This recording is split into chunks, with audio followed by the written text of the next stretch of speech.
नमस्कार साथियों दोस्तों, आज जानेंगे प्रॉफिट एंड लॉस यानी कि लाभ और हानि के चैप्टर के बेसिक कॉन्सेप्ट और उसके इम्पोर्टेंट फार्मूला के बारे में जानेंगे, जो कि इस चैप्टर को बनाने से पहले इसके बेसिक कॉन्सेप्ट को जानना जरूरी है और इसके साथ साथ इसके जो फार्मूला है इम्पोर्टेंट, इसको जानना जरूरी है ताकि ये चैप्टर को बनाने में कोई तरह की परेशानी नहीं होगी। तो दोस्तों, अगर इस चैनल पर आप लोग नए हैं तो इस चैनल को सब्सक्राइब जरूर कर लें। चलिए स्टार्ट करते हैं। इसके अंतर्गत जो पहला पॉइंट जानना है, पहला पॉइंट है कॉस्ट प्राइस। पहला पॉइंट जानना है कॉस्ट प्राइस। कॉस्ट प्राइस इसी को जो सिंबल इंडिकेट किया जाता है सीपी से, शॉर्ट नेम इसका सीपी है।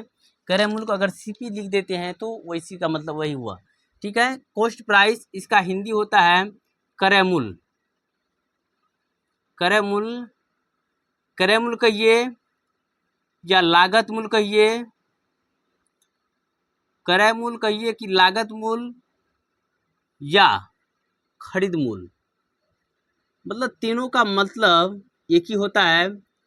क्रय मूल्य या लागत मूल्य या खरीद मूल्य जब चैप्टर में सवाल बनाइएगा तीनों में से कोई एक दिया रहेगा, इसलिए इसको जानना, तीनों को जानना बहुत जरूरी है। कहीं क्रय मूल्य लिखा रहेगा तो कहीं लागत मूल्य तो कहीं खरीद मूल्य। इसका हो गया। दूसरा पॉइंट जो जानना है सेलिंग प्राइस।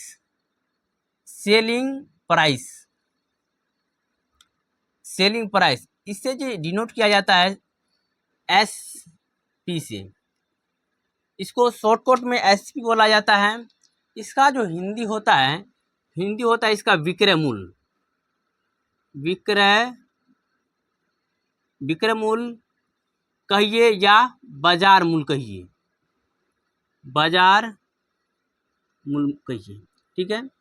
सेलिंग प्राइस को शॉर्टकट में एसपी बोला जाता है, इसका विक्रय मूल्य हिंदी होता है या बाजार मूल्य कहिए। तीसरा जो पॉइंट जानना है प्रॉफिट। प्रॉफिट यानी कि लाभ। इससे पहले दोनों को जानते हैं कि क्रय मूल्य क्या होता है, कॉस्ट प्राइस क्या होता है। दोस्तों, जब भी किसी वस्तु को खरीदते हैं तो क्रय मूल्य, जब भी किसी वस्तु को बेचते हैं तो विक्रय मूल्य कहलाता है। बहुत ही सिंपल भाषा में, सरल भाषा में जान लीजिए कि खरीदते हैं तो क्रय मूल्य, बेचते हैं तो विक्रय मूल्य कहलाता है।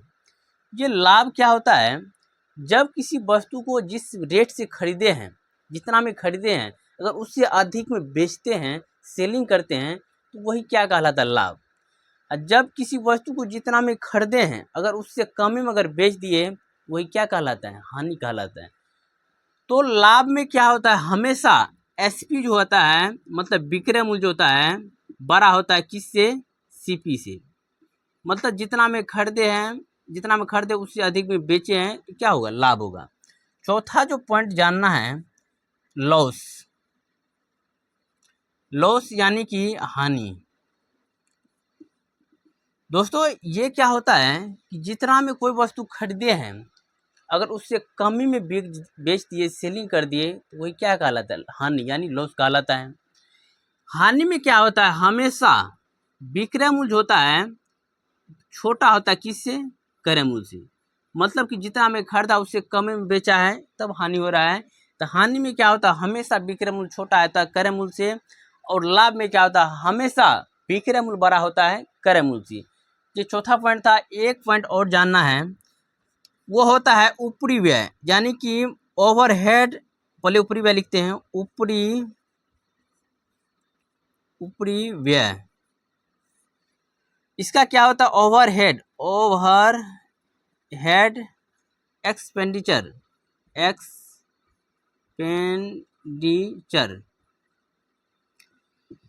ये क्या होता है कि मान के चलिए कोई चीज़ बाजार में आप खरीदे हैं, जिसे बालू है, छड़े है, सीमेंट हो, कुछ भी अगर बाजार में खरीदे, वहाँ से लाना है तो गाड़ी से लाना है।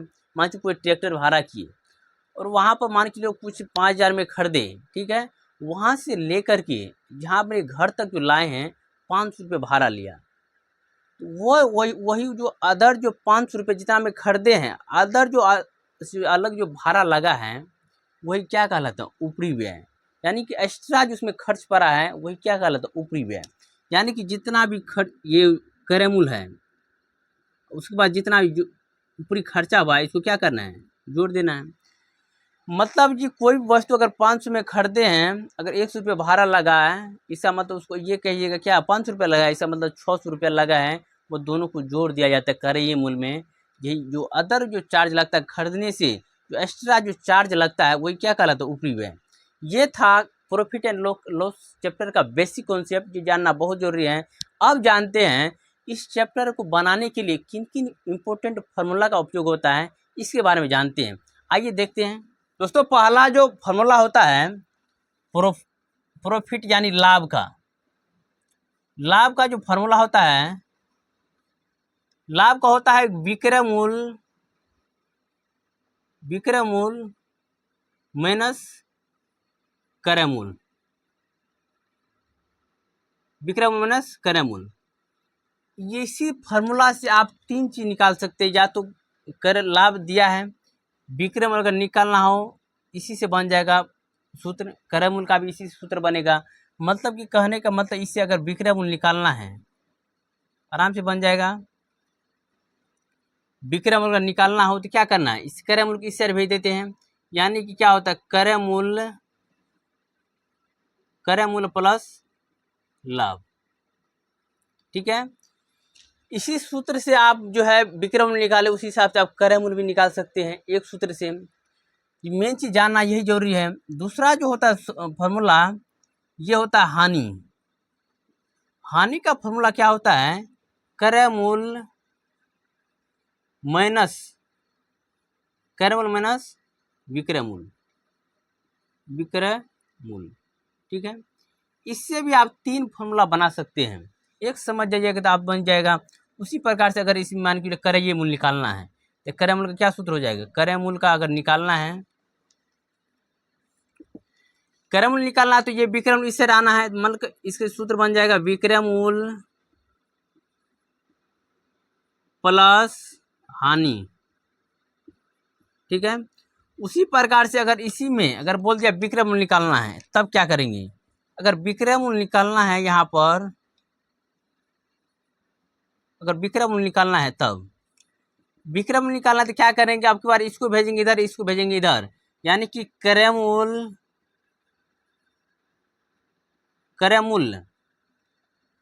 माइनस हानि, क्रय मूल्य माइनस हानि हो गया। मतलब एक फॉर्मूला से आप तीन बना सकते हैं, यहाँ पे एक ही बनाए हैं, मान के इस तरह से विक्रय मूल्य निकाले, क्रय मूल्य आप निकाल सकते हैं, ये सूत्र होता है। इसके बाद क्या सूत्र होता है, अगर मान के लाभ प्रतिशत दिया रहे, इसके बाद देखते हैं आगे।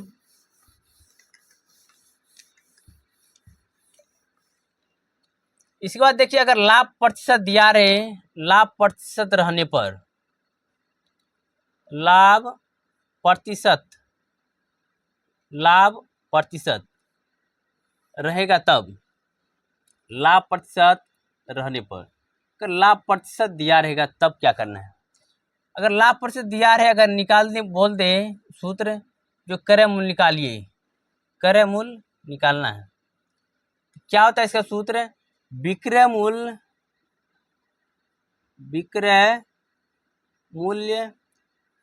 गुना 100 बटे 100 प्लस लाभ प्रतिशत। अब प्रतिशत को इस तरह से आप सूचित कर सकते हैं, ये होगा क्रय मूल्य। कब ये सूत्र काम करेगा, जब लाभ प्रतिशत दिया रहे, अगर लाभ दिया रहे तो इससे पहले जो बताएं उस फॉर्मूला बनेगा। दूसरा है अगर लाभ प्रतिशत दिया रहे, अगर विक्रय मूल्य पूछ दिए तब, विक्रय मूल्य अगर पूछ दे तब क्या करना है, अगर लाभ प्रतिशत दिया रहे तो इसका सूत्र होता है विक्रय मूल्य बराबर क्रय मूल्य गुना इंटू 100 प्लस लाभ प्रतिशत बटे 100। याद रखना विक्रय मूल्य में सबसे ऊपर रहता है, क्रय मूल्य में नीचे रहता है। उस हिसाब से निकाल दिए, जो लाभ रहेगा तब इस सूत्र काम करेगा। दूसरा है कि अगर हानि रहने पर, ये था लाभ रहने पर, अगर हानि रहने पर तब क्या सूत्र बनेगा, हानि प्रतिशत रहने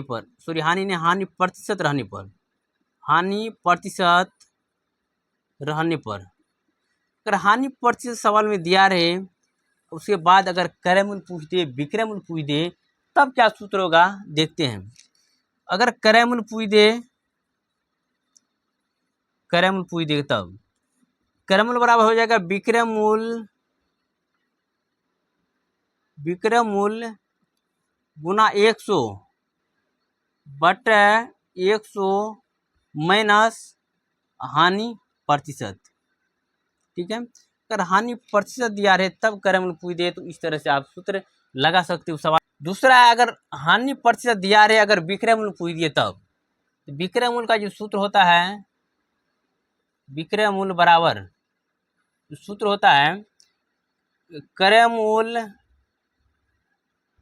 गुना इंटू 100 माइनस हानि प्रतिशत बटे 100, ये हुआ विक्रय मूल्य। दोस्तों आज जाने प्रॉफिट एंड लॉस चैप्टर का बेसिक कॉन्सेप्ट और इसके इम्पोर्टेंट फार्मूला, जिसके माध्यम से इस चैप्टर को बहुत ही सरल तरीका से बहुत ही आसानी से बना सकते हैं। दोस्तों वीडियो को लाइक शेयर सब्सक्राइब जरूर करें। तब तक के लिए जय हिंद।